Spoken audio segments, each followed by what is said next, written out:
Hi, this is John Newton, aka Snap-on John 100, and you are watching Wilderness Self-Reliance.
Hey guys, I'm just out for a walk. I'm also going to be trying to practice some skills, and I got some new Whoopie Slings, so I put them on one of my hammocks. I'm going to try to see how that works out, and it's just a gorgeous day. I just thought I'd bring you along with me just to have some fun.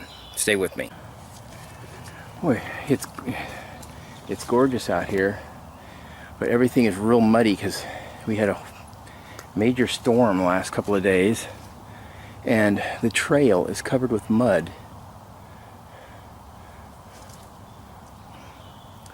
And I was not planning on going for a hike, as you can see.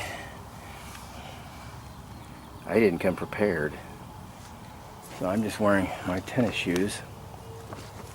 So I'm trying to stay out of the mud as much as possible. I had to take a major detour to get around a bunch of mud.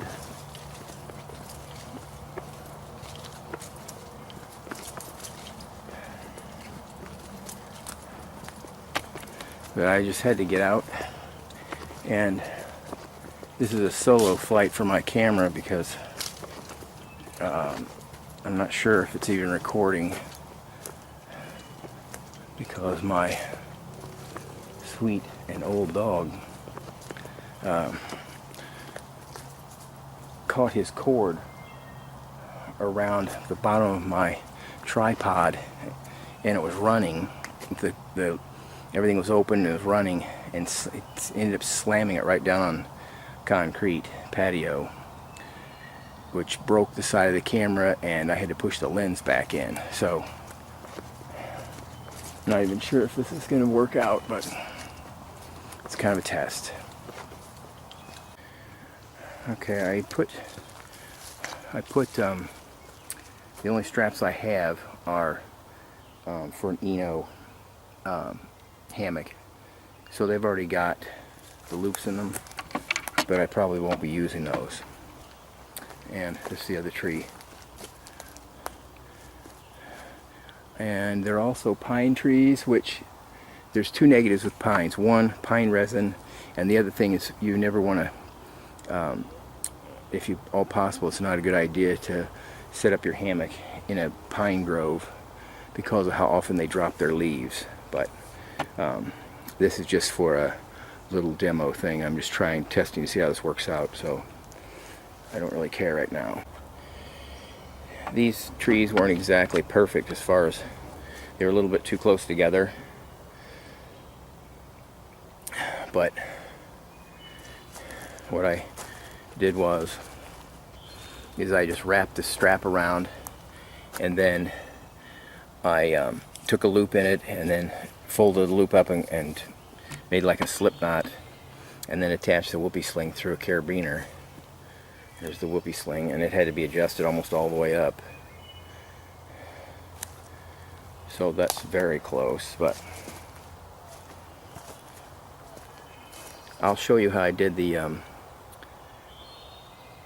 whoopie sling. I'll show you how I got the carabiner up on the strap. Hang on a second, let me adjust the camera. Okay, I'll take it out and then I'll put it back in.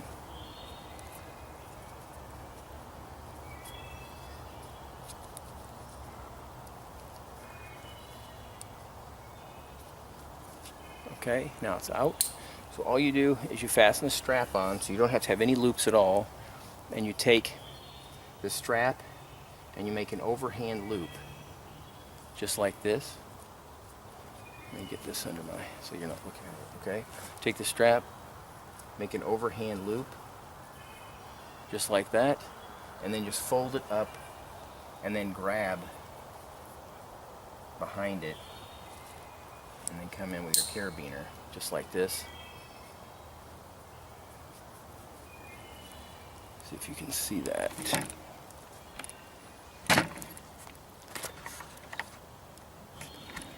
Try to get a close-up of that.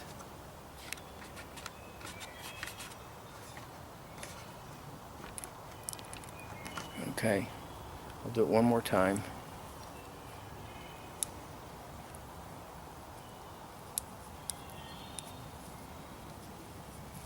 Okay, so you take the strap here, and then you just take your hand under it and just fold it up on itself. So you're creating an overhand loop here. Okay, once you've got the overhand loop, then you just fold it up to the top, up to the running line, and then you grab from inside the loop. You could put a toggle in here too. This is how you use a toggle. But for this, I'm just using the carabiner as my toggle.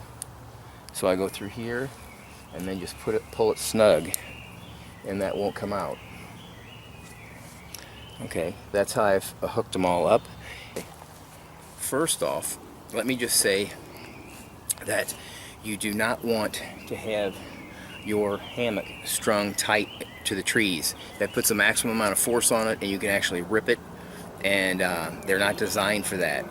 The actual perfect angle is a 30 degree angle from where it's tied in and you're looking down the line.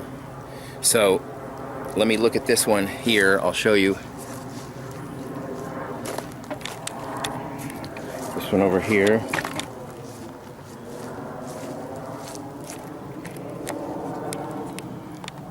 Okay.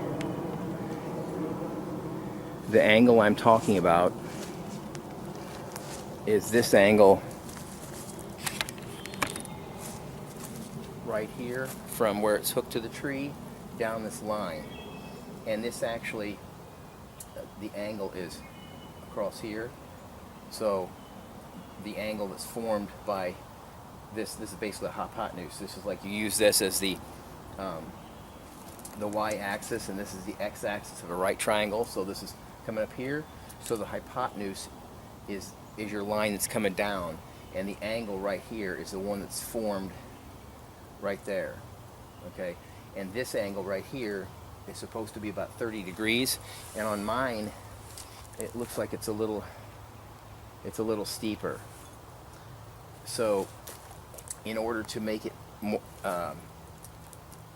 more closer to 30 degrees, what you have to do is you have to shorten the line, which I can't shorten it much more. I could raise this up a little bit, but that's the angle you want, about 30 degrees. Let me see what this one is over here. Hang on a second and I'll adjust it. Okay, this angle right here is a little over 30 degrees, but it's better than the one on the other side. But as you can see, your hammock is in a kind of a smile. You do not want it taut. Some people have the illusion that if you have it tight, then you can, when you sit in it, it sags, and if you're having a problem with that, you're probably using the wrong materials to put it on the tree, because you want materials that don't stretch. So you can go on the hammock forum and find out all kinds of great information about how they hang their hammocks, and this is one thing that people are pretty adamant about, that want a comfortable hang. So remember, just 30 30-degree angles, and you can get that. I'll get over here and I'll show you. You can get that by, I'm way off here, but taking from the tip of my thumb to the tip of my forefinger, that line coming down there, imaginary line that's connecting these two, that is 30, just about 30, perfectly 30 degrees on pretty much everybody's hand. So I'll have to step closer, but that's basically what you're doing. You put your thumb, you want to put your thumb up against the tree so your thumb is going straight up and down with the tree trunk. Have the tip of your thumb where it's hooked onto the tree, and then the imaginary line that's going down through, if part of your string it follows that line, then you know that you've got a 30-degree angle. Okay, this is greater than 30 degrees, but the problem here is when your trees are too close together, it's really hard to get 30 degrees. As you see, there's not much line there at all. And in order to tighten it even further, I've got to lower the hammock, and it's just not a really good setup for distance-wise. You want it between 12 and 15 feet apart. Okay, so I was just trying to see how these Whoopie Slings, how I like these Whoopie Slings anyway. So I really like them, and I recommend them to anybody because they're very light. That's the one nice thing, is they'll hold about 300-pound person, and they weigh practically nothing. So on a day like today, when you want to make a fire, you've got to be kind of creative. There isn't any tinder that I've seen that's easily available. There was some basswood underbark. I got some of that, but I'm mostly going to be using the inner core of dead standing timber, like that log right there. As you can see, I cut it off right there. That's an old pine tree. I try to cut it in between what I call the nodes, like in between the branches, so you don't have any knots, because I'm going to try to split that down and get at the drier wood. The other source is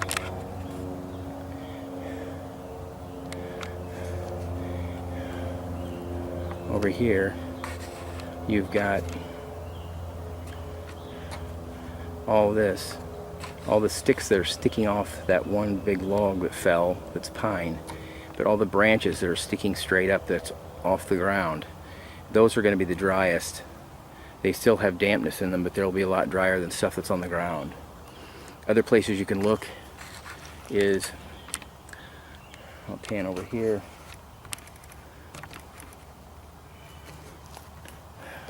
There's another pine tree. I like to use pine when I'm just first starting the fire. I don't like to cook with pine, but I want to get a good fire going fast. Pine is hard to beat. And as you'll look, those dead branches, they're all dead, so they'll be dry. So there is stuff that's standing and dead all over the place. So I'm going to collect some of that, and then I'll get back to you. Stay with me. I'm going to be using my Bob Bushcraft, Brotherhood of Bushcraft Fieldcraft knife for this. So I got my piece of pine.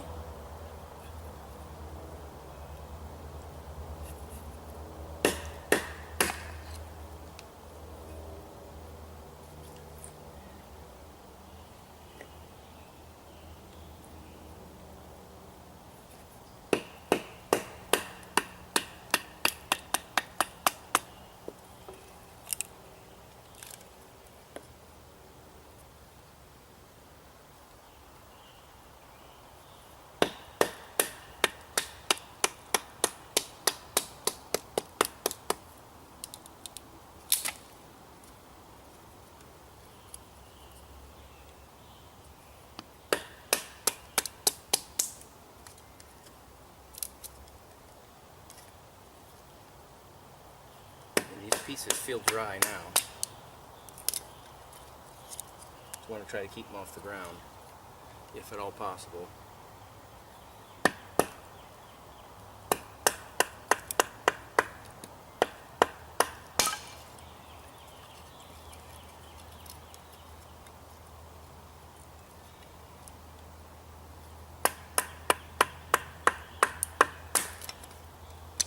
Not that piece.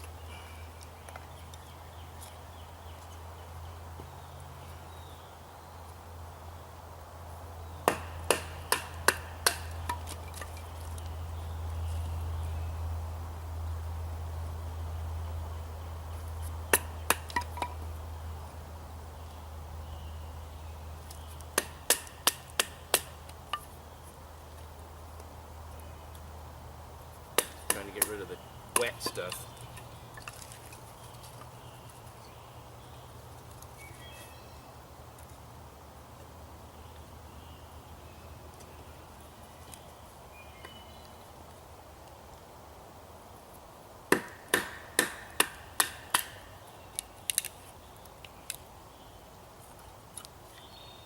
Okay, so you've seen people baton before, so I'm going to spare you the details of that.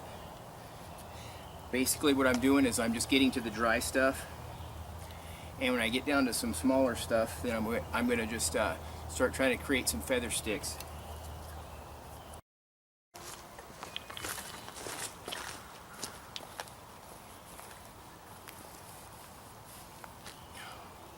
Okay, so I've gotten this down now. I've got some dry pine,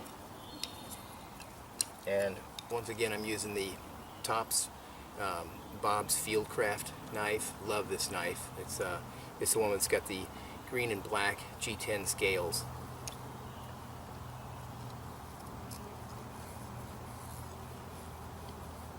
And just try to make some fine curls.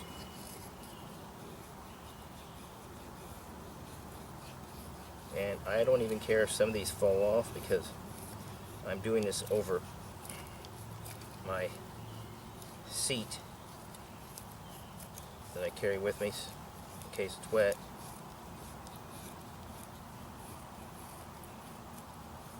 Another thing to have with you that's good is knee pads. That keeps you off them. Boy, the mosquitoes here are horrible.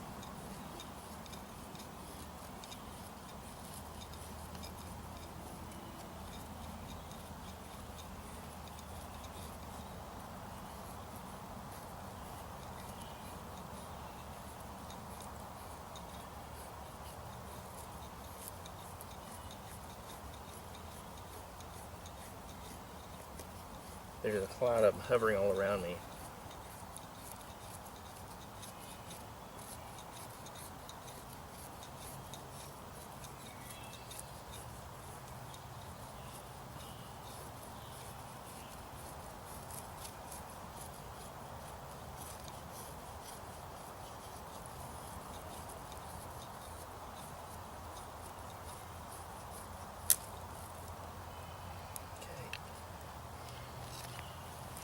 Show you this.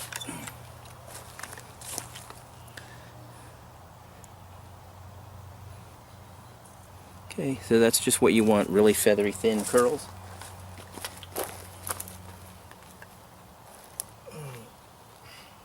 And over on this side I've got really small sticks.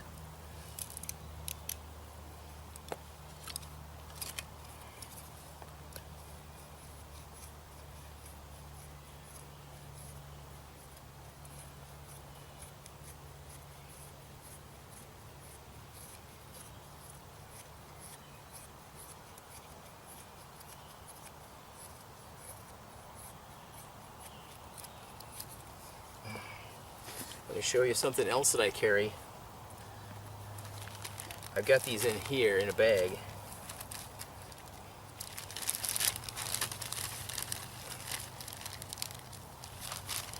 I carry a pencil sharpener.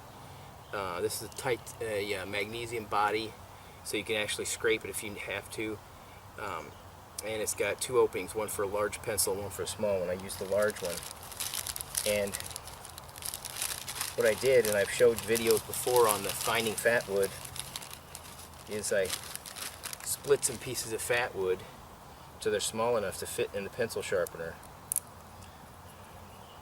and then just sharpen away. That helps give you some extra resin. Okay, so that's another tip. Show you how fine this is coming off. I'm just trying to show you some tips right now.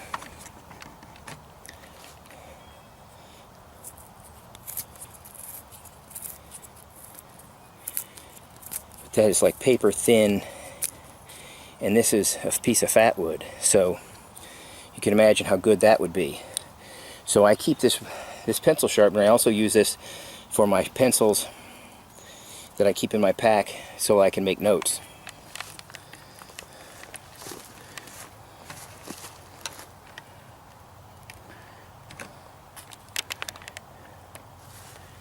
Okay, so that's another trick for when it's wet out. Okay, I'll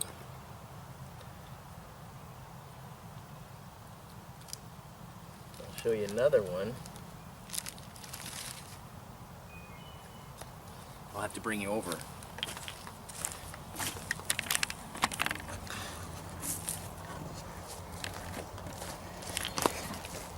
When you're walking around looking at the pine trees, you always want to look for ones that are damaged. This one right here has resin coming out of it because this tree right here fell and it finally scraped along and damaged it right there. So I'm going to see if I can collect some resin.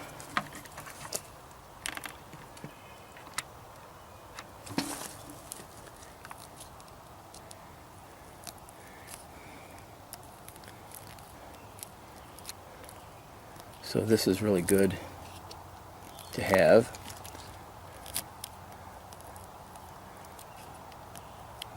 Let's collect. This resin comes out to protect the tree when it's damaged. So it's better not to take it all. But that's a pretty good enough piece of resin. So now what I'm going to do is I'm going to put the resin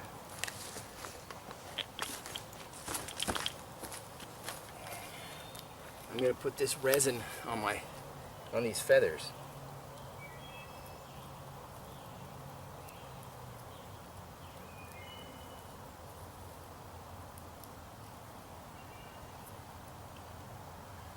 Okay, so there's resin on the feathers now.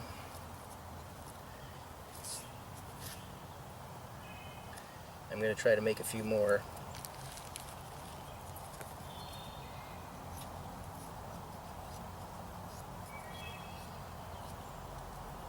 Just try to get this resin, it's got resin on the end of it. I'm just going to try to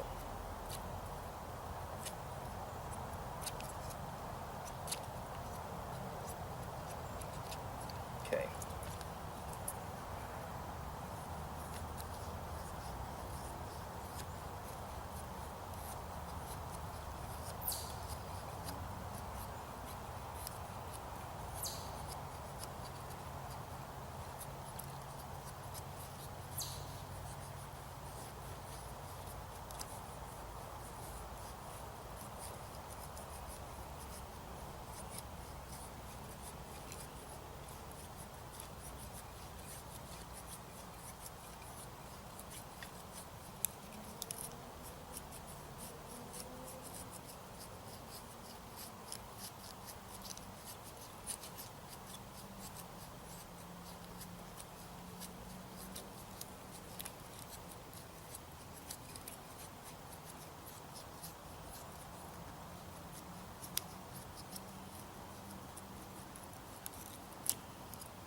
Okay, so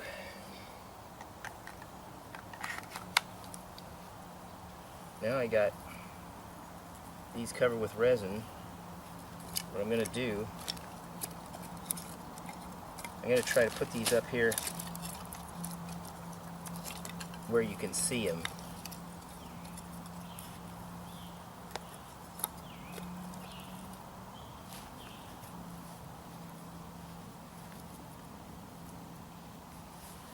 Okay, so now I'm going to use my fire steel.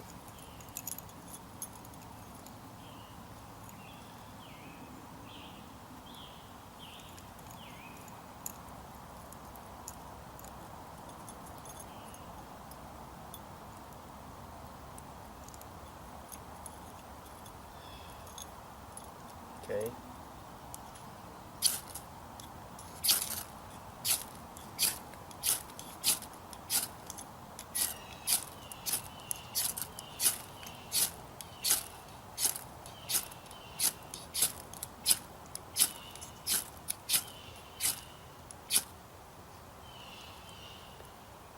Got a little tiny flame.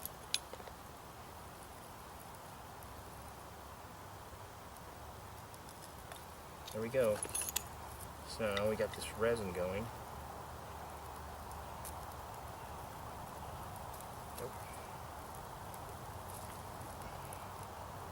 It's very hot. Take the small stuff, put that on there loosely. Try not to put that out.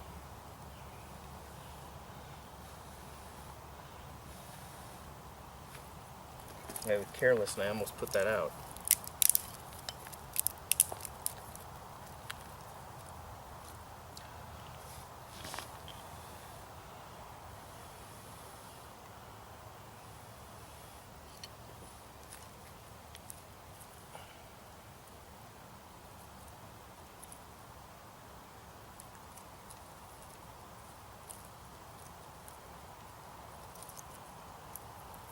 Yeah, well, that was a bad idea. I should have put it right in the fire lay, but I didn't think you could see it as well, so I tried to put it up here. So in being clumsy, I ended up dropping it, and I got it put itself out. It didn't have enough oxygen, and I smothered it with those little sticks. So what I'm going to try now is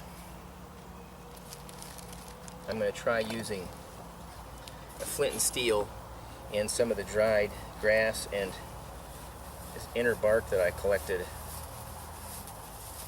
couple of days ago. I collected some inner bark. This is from a cottonwood tree, and I just keep it in my haversack. And here's some grass.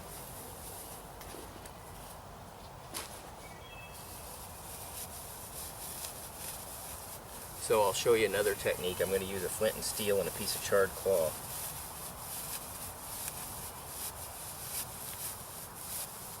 But you always want to make sure you got plenty of items or tricks up your sleeve when it's wet, because it's a lot harder.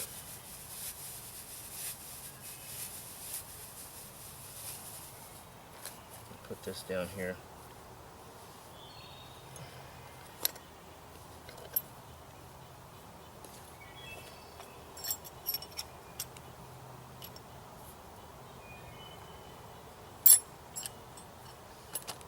I got a piece of flint, I got a piece of lamp wick, and I got my green dragon hanging on the back of my hat.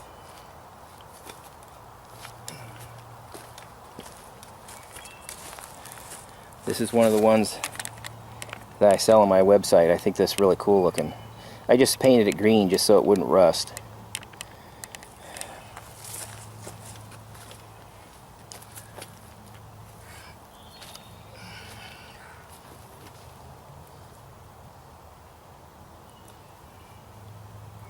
Put my hat on so mosquitoes don't kill me.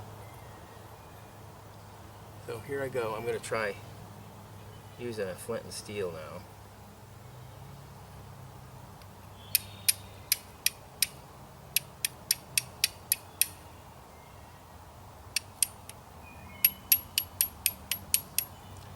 this charred lamp wick, which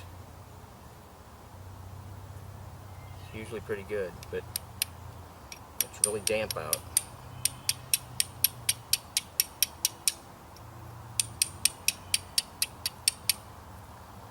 And sometimes you want to flip the flint over if the sparks aren't going where you want them to.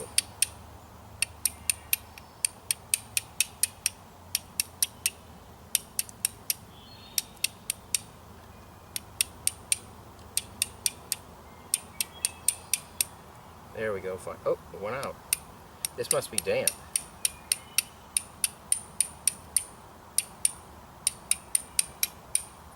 Let me try another piece.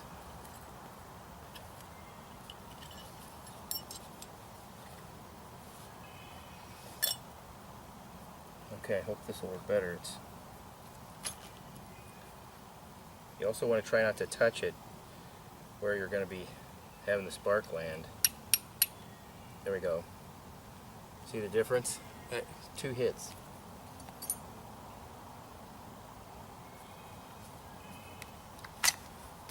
And I'm going to cut this off.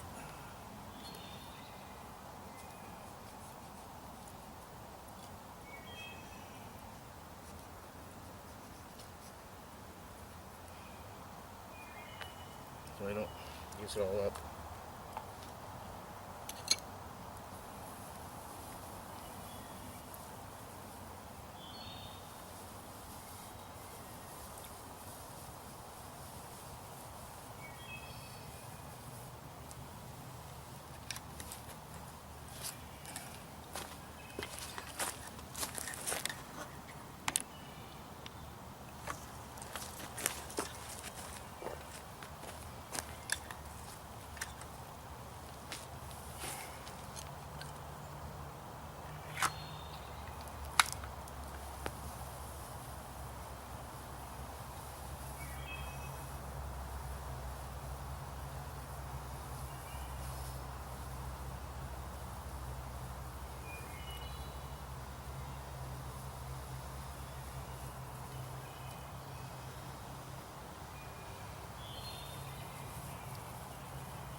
This is really damp too. All the smoke is moisture being driven off.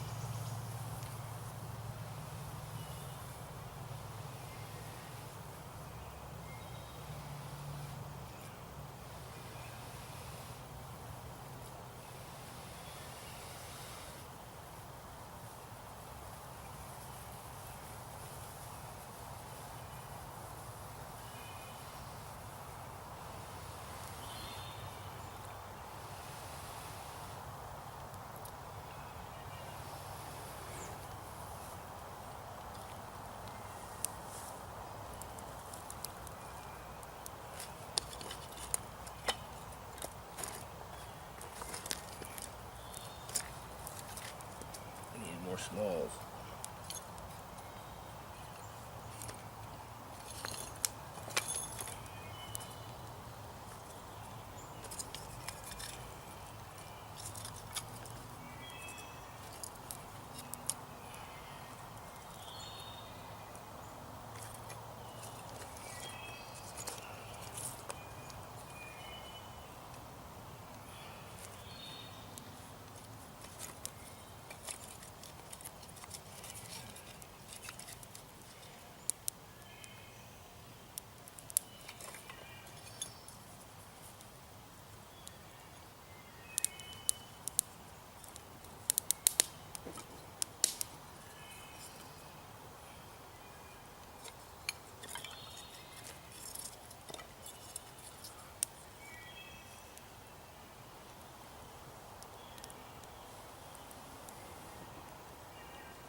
So there you have it.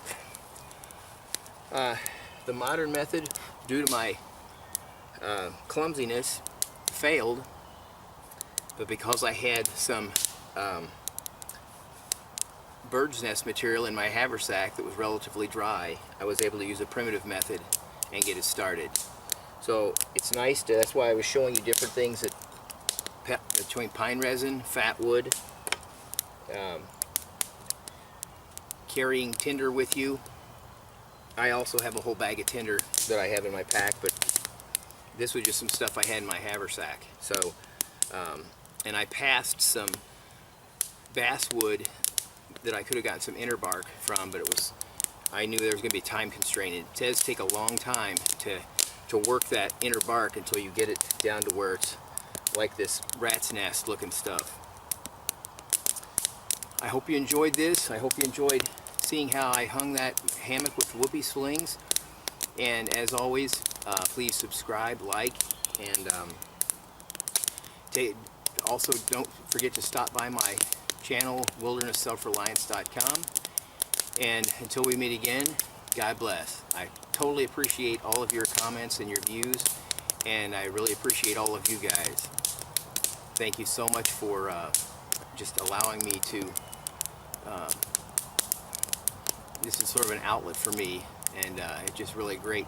I love teaching, and it's nice to have an audience of people that really like to learn things. So, God bless.